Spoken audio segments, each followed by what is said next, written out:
രജനിയേച്ചി വിളിക്കാൻ ചേച്ചി പറഞ്ഞു എൻ്റെ ഫോണിലേക്ക് നീ ഫുഡേക്ക് എത്തിക്കില്ലല്ലോ എന്താണെന്ന് വെച്ചപ്പോൾ ഞാൻ പറഞ്ഞല്ലോ ഞാൻ ഇപ്പോൾ എത്താന്ന് കാരണം എന്ന് വെച്ചുകൊണ്ട് എന്നോട് മറന്നു ആയതുകൊണ്ടാണ് ഞാൻ പോകാത്തതെന്ന് രജനിയേച്ചിക്ക് മനസ്സിലാക്കില്ല അങ്ങനെയെല്ലാം കൂടി ഞാൻ എന്താക്കാണ് വണ്ടി എടുത്തിട്ട് നേരെ നമ്മളെ രജനിയേച്ചിൻ്റെ വീട്ടിലേക്ക് പോകുന്ന സമയത്തുണ്ട് ഒരു ചോട്ടണ്ട് എന്താക്കുന്നത് സൈക്കിളും കൊണ്ട് ഇങ്ങനെ പറപ്പിച്ച് പോകുന്നു അന്നേരം തന്നെ ചോദിച്ചു എന്നെ വെട്ടിക്കുമെന്ന് വെച്ചാൽ പറഞ്ഞു നിങ്ങൾ വിട്ടോ ഞാൻ ബേക്കുന്ന വന്നോളാന്ന് അങ്ങനെയെല്ലാം കൂടി മുമ്പെന്ന് വരുന്ന ഈ ബൈക്കാരൻ പറഞ്ഞു വെച്ചിട്ടുണ്ടെങ്കിൽ അവിടെ നല്ല ചെക്കിംഗ് ഒക്കെ ഉണ്ട് എന്ന് പറഞ്ഞപ്പോൾ ഞാൻ സൈഡിൽ കൂടി കട്ട് ചെയ്ത് ഇങ്ങ് പോകട്ടോ ഓൻ പറഞ്ഞ സത്യം നല്ല അടിപൊളി ചെക്കിംഗ് ഉണ്ടായിരുന്നു പിന്നെ ഓട്ടോറിക്ഷക്കാരനുണ്ട് എൻ്റെ മക്കളെ ഒരു രക്ഷയില്ല ഈറ്റയാളെ കൊണ്ട് ഞാൻ തോറ്റെന്ന് പറഞ്ഞൊരവസ്ഥയാണ് ഓട്ടോറിക്ഷയും കൊണ്ട് എന്നെ തട്ടാൻ വേണ്ടി നോക്കിയപ്പോൾ ചെറുതായിട്ട് രക്ഷപ്പെട്ടോ അങ്ങനെയെല്ലാം കൂടി വണ്ടി അവിടെ നിർത്തിയിട്ട് കുറേ ടെൻഷനൊക്കെ അടിച്ച് അതൊക്കെ അടിച്ച് കഴിഞ്ഞതിന് ശേഷം സിമെൻറ്റും വണ്ടീൻ്റെ ബേക്കിൽ കൂടി പോയിട്ട് നമ്മൾ രജനീച്ചിൻ്റെ അവിടെ പോകുന്നതിനെ കൊണ്ട് എന്തെങ്കിലും ഒന്ന് വാങ്ങണ്ടേ എന്താ വാങ്ങേണ്ടതെന്ന് പോലും എനിക്കറിയില്ല കേട്ടോ കാരണം എന്ന് വെച്ചുകൊണ്ട് ഞാൻ അവിടെ പോകുന്നേരം ഒന്നും വാങ്ങയില്ല എന്ന് ആർക്കറിയാം എനിക്ക് തന്നെ നന്നായിട്ട് അറിയാം അങ്ങനെ ഇവിടെ നിർത്തി നോക്കുന്നേരം ഇവിടെ ഓട്ടോറിക്ഷ ഉണ്ടതിനെ കൊണ്ട് ഞാൻ നേരെ മുഹമ്മദ് ഖാൻ്റെ വീഡിയോ പോയിട്ട് ഞാൻ പറഞ്ഞു ഒരു വത്തൊക്കെ എങ്ങനെ നിൽക്കുന്നത് അന്നേരം മുഹമ്മദ് ചോദിക്കുന്നത് നമ്മളെ വിദ്യാസ്ഥാനത്തിൽ പരിപാടിയൊക്കെ ഉണ്ടല്ലോ എന്ന് ഞാൻ പറഞ്ഞു ഞാൻ അറിയില്ല അടുത്ത പരിപാടിയൊന്നും പറഞ്ഞിട്ട് ഞാൻ എന്താക്കാണ് വണ്ടി മേലെ വത്തൊക്കെ എടുത്ത് വെക്കുന്ന റേഡിയോ വെക്കാന്നിങ്ങനെ ആലോചിക്കുന്നേരം നമ്മളവിടെ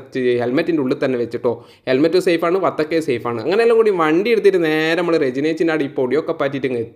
എത്തി നോക്കുന്നേരം ഒരു രക്ഷയില്ല കേട്ടോ എന്താ വെച്ചുകൊണ്ട് രക്ഷക്കേട് എന്ന് പറയുന്നതിനോട്ട് എല്ലാവരും ഇവിടെ ഇങ്ങനെ ഇരുന്നിട്ട് ഭയങ്കര ചർച്ചയാണ് പായസത്തിൽ മധുരം കുറഞ്ഞു പോയി എന്നുള്ളൊരു പ്രശ്നം കൊണ്ടാണ് ഇതൊക്കെ ചർച്ച ഇവിടെ അന്നേരം പറയുന്നത് വെച്ചിട്ടുണ്ടെങ്കിൽ കൈകൊണ്ട് 5 ഗ്ലാസ് എനിക്ക് മതി ഞാൻ 10 ഗ്ലാസ് കുടിക്കുന്നു അങ്ങനെയല്ല ഈ ഫോൺ ഒരു ബൈക്ക് തോണ്ടുന്ന അവളെ മുഖം ഒരു ബൈക്ക് തോണ്ടുന്ന ഒരു അവസ്ഥയായി അങ്ങനെ രജനീച്ചി പറഞ്ഞു വെച്ചുകൊണ്ട് വാണേ ഫുഡ് വന്ന് കഴിക്കി അല്ലെങ്കിൽ എന്താക്കാ ബാക്കിയുള്ളവർക്ക് നീ വിളമ്പി കൊടുക്കുന്നത് അന്നേരം പറഞ്ഞു വിളമ്പലൊന്നും എന്നെ കൊണ്ട് പറ്റില്ല ഞാൻ എന്തായാലും എന്താക്കുന്നുണ്ട് തിന്നുന്നുണ്ടെന്ന് പിന്നെ ഞാൻ അവിടെ ഇരുന്നിട്ട് നന്നായിട്ട് ഫുഡ് കഴിക്കാൻ വേണ്ടി തുടങ്ങിയിട്ടോ എന്താ വെച്ചുകൊണ്ട് ഈ ഇലയിൽ ആവശ്യത്തിൽ കൂടുതലല്ല അനാവശ്യമായിട്ടുള്ള ചോറിട്ടതിനെ കൊണ്ട് ഇത് തിന്നാണ്ടിരിക്കാനിട്ട് പറ്റിയില്ലല്ലോ അങ്ങനെയുണ്ട് ഫുക്രു ചാനൽ നമ്മളെന്നും പറഞ്ഞിട്ട് വീഡിയോ എടുക്കുന്നുണ്ട് സബ്സ്ക്രൈബ് ചെയ്യാൻ ഫുക്രു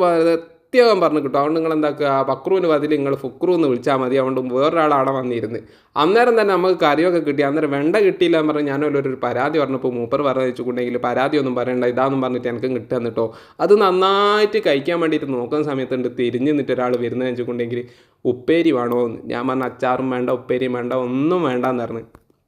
അങ്ങനെ എന്താക്കുകയാണ് അവിടെ നിന്ന് നന്നായിട്ട് ഫുഡ് കഴിക്കുന്നതിന് ഫുക്രു വെച്ച് അടുത്ത പരിപാടി എന്താണെന്ന് വെച്ച് ഞാൻ പറഞ്ഞു ഫുക്രു എന്നല്ല പക്രു എന്നാണ് ഞാൻ പറഞ്ഞു ഇനി ഞാൻ ഫുക്രു എന്നാണ് വിളിക്കുന്നത് പക്രുവിനോട് ഞാൻ പറഞ്ഞു വെച്ചിട്ടുണ്ടെങ്കിൽ എനിക്ക് മുജു എന്നൊന്ന് പോകണടാ എനിക്ക് നല്ല അടിപൊളി ഒരു വീഡിയോ എടുക്കാൻ വേണ്ടിയിട്ട് പോകാമെന്ന് വിചാരിക്കേണ്ട ഒരു ചട്ടി വാങ്ങാൻ വേണ്ടിയിട്ട് പോകാമെന്ന് അങ്ങനെ അവിടെ നിന്ന് ചോറൊക്കെ തിന്നതിന് ശേഷം ഞാൻ ബൈക്ക് കൊടുത്തിട്ട് നേരെ നമ്മളെ കുറുങ്ങിത്തായ കൂടി ഇങ്ങനെ തന്നെ പുറക്കാട് വഴി മുജൂന്നിലേക്ക് പോകട്ടോ പോകുന്ന സമയത്ത് ഒരു രക്ഷയില്ല ഇവിടെ നല്ല ടൂറിസ്റ്റിൻ്റെ ഏരിയ അതിനെക്കൊണ്ട് നല്ലോണം വണ്ടിയുണ്ട് റോട്ടുമേരി എന്താണെന്ന് വെച്ചിട്ടുണ്ടെങ്കിൽ ഇവിടെ നന്നായിട്ട് പോയൊക്കെ കാണാൻ വേണ്ടിയിട്ട് കുറേ ആൾക്കാർ വരുന്നുണ്ട് ഒരാളുടെ റോഡിൻ്റെ നടുവ് കൂടിയൊക്കെ ഇങ്ങനെ നടക്കുന്നത് അന്നേരം ഞാനിങ്ങനെ ആലോചിച്ചട്ടോ വിദ്യാസ്ഥാനത്ത് പരിപാടി ഉണ്ടെന്ന് പറഞ്ഞിട്ടല്ലോ അവിടെ എന്ത് പരിപാടി ആയിരിക്കുമെന്ന് പിന്നെ ഞാൻ ആദ്യം ചിന്തിക്കാൻ പോയില്ല എന്താ വെച്ചിട്ടുണ്ടെങ്കിൽ എന്തെങ്കിലും ഊള പരിപാടി എത്താൻ വെച്ചിട്ടുണ്ടെങ്കിൽ ആ വെറുതെ ചിന്തിച്ചിട്ട് ഇതാക്കാൻ നിൽക്കണ്ടല്ലോ അവിടെ അധികവും പരിപാടി ഇങ്ങനെ നടക്കുന്നതാണ് പിന്നെ നമ്മളെ വിളിക്കാത്തതിനെ കൊണ്ട് നമ്മൾ പോകാൻ വേണ്ട എന്നുള്ളൊരു രീതിയിൽ നമ്മൾ എന്താക്കിയാൽ ഒഴിവാക്കി പിന്നെ നമ്മൾ പോകുന്നിടത്തേക്കാന്ന് വെച്ചിട്ടുണ്ടെങ്കിൽ ചട്ടി വാങ്ങാൻ വേണ്ടി പോവുക അങ്ങനെ ആടെ എത്തി നോക്കുന്നേരം മൂപ്പറൊന്നും നോക്കിയിട്ട് കാണുന്നില്ല അന്നേരം മൂപ്പർ ചോറും തിന്ന് വന്നിക്ക് മൂപ്പർ എന്ന് പറയുന്ന മൂപ്പറെ പേര് എനിക്ക് പറഞ്ഞു തരാത്തതിനെ കൊണ്ടാട്ടോ പറഞ്ഞു തരായിട്ടല്ല ഞാൻ ചോദിച്ചിട്ടില്ല അങ്ങനെ ചട്ടീൻ്റെ കഥയൊക്കെ പറഞ്ഞതിന് ശേഷം എന്നോട് പറഞ്ഞു വെച്ചിട്ടുണ്ടെങ്കിൽ ഞാൻ എന്താക്കി തരുന്നുണ്ടെങ്കിൽ എനിക്ക് ഇവിടെ നിന്ന് എടുത്ത് തരുന്നുണ്ട് എന്ന് പറഞ്ഞപ്പോൾ ഞാൻ പറഞ്ഞു ആയിക്കോട്ടെ എന്ന്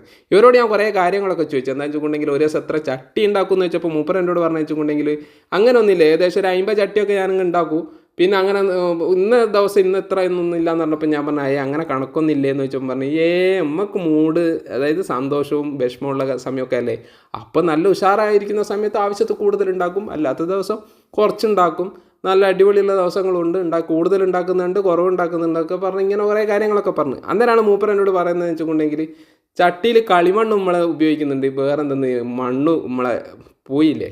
അത് ഉപയോഗിക്കുന്നതാണ് നമ്മൾ എന്നാണ് ഞാൻ പറഞ്ഞു ബാക്കിയുള്ളിടത്തിലൊക്കെ എങ്ങനെ ബാക്കിയുള്ളിടത്തിൽ വേറെ കെമിക്കലൊക്കെ ഉപയോഗിച്ചിട്ടൊക്കെ ഉണ്ടാക്കുന്ന ആൾക്കാരൊക്കെ ഉണ്ട് പിന്നെ വെച്ചാൽ ഞാൻ നേരം ചോദിച്ചു നമ്മളെ മുജൂന്ന് വേറെ ഇടേണ്ടതെന്ന് വെച്ചാൽ പറഞ്ഞില്ല മുജൂന്ന് ഇവിടെ മാത്രമേ ഉള്ളൂ നിനക്ക് എന്താ വേണ്ടതെന്ന് വെച്ചിട്ടുണ്ടെങ്കിൽ അപ്പോൾ ഞാൻ പറഞ്ഞു ഇവിടെ വിലയൊക്കെ എങ്ങനെയാണെന്ന് വെച്ചപ്പോൾ എന്നോട് പറഞ്ഞു ഇവിടെ വില കുറവാടാ നല്ല കുറവാണ് എന്താ വെച്ചിട്ടുണ്ടെങ്കിൽ ഇവിടെ തന്നെ ഉണ്ടാക്കി കൊടുക്കുന്നില്ലേ ഇവിടെ നിന്ന് കുറേ ആൾക്കാർ കൊണ്ടുപോകുന്ന നേരം ഓല വാങ്ങിയിട്ട് വിൽക്കുന്ന സമയത്ത് ഒരു 10-15 ഉറുപ്പ്യ കൂടുതലായിട്ട് എന്താക്കും നമ്മളോട് മേടിക്കുന്നു പിന്നെ ഇവരെന്നോട് ഞാൻ പറഞ്ഞു ഞാൻ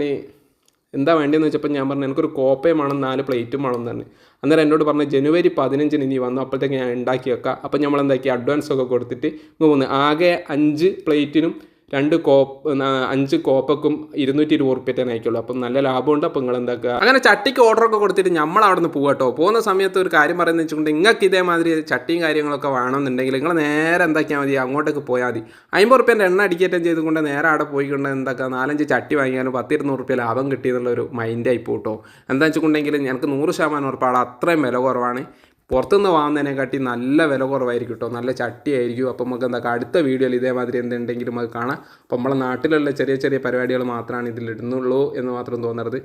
അപ്പം നമ്മളെ ചാനൽ സബ്സ്ക്രൈബ് ചെയ്യുക.